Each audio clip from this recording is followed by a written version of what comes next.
Huerta, A Hero to Migrant Workers by Sarah Warren, illustrated by Robert Casilla. This is Dolores. Dolores is a teacher, but her students are too hungry to listen. They are too sick to play. They have no shoes to wear at recess. Dolores is a detective. She follows the kids home.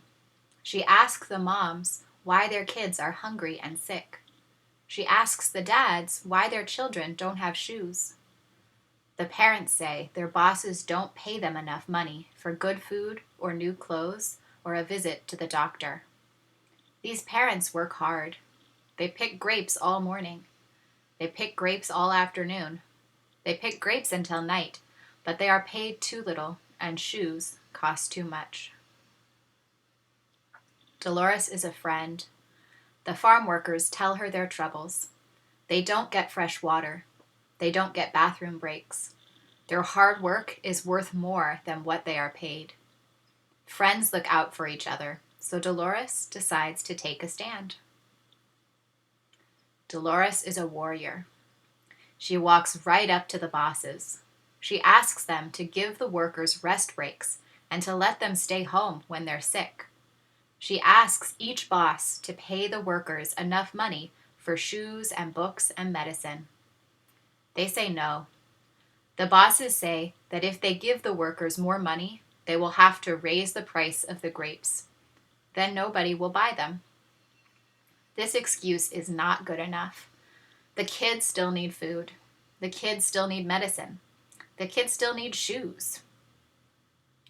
Dolores is an organizer. She asks the people to strike. They will not work until the bosses start to listen. Instead of picking grapes, the workers stand outside the farms. They shout, they sing, they write strike and yes, it can be done on signs they hold up high. Dolores is a storyteller. When the bosses won't change their minds, she tells stories that show why their farms are not healthy places to work. She tells shoppers. She tells crowds. She tells television reporters.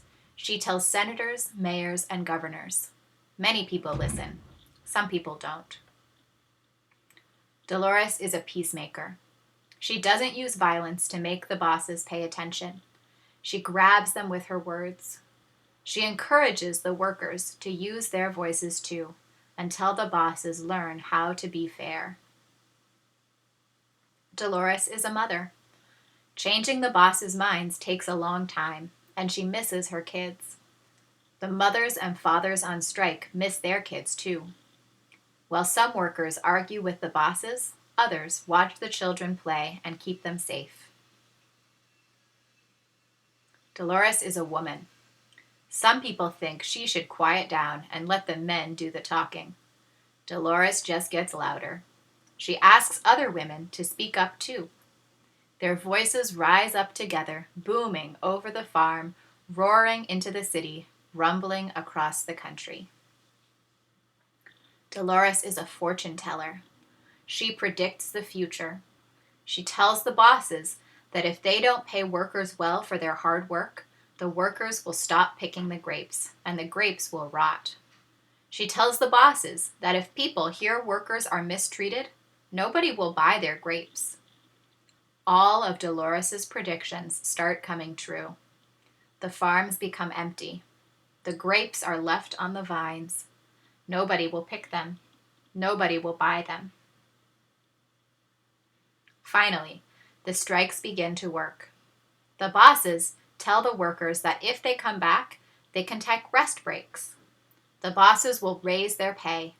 The workers will get money to buy food, medicine, and shoes for their children. The workers are happy, but Dolores is not finished. Dolores is a hunter. She hunts for other bosses who need to take better care of their workers. Dolores tells them to listen or else. Bum, bum, bum. Dolores is a teacher. She teaches people how to work as a team. She teaches people how to take care of each other. This is Dolores. And here's a timeline that teaches about the events in Dolores' life and her activism.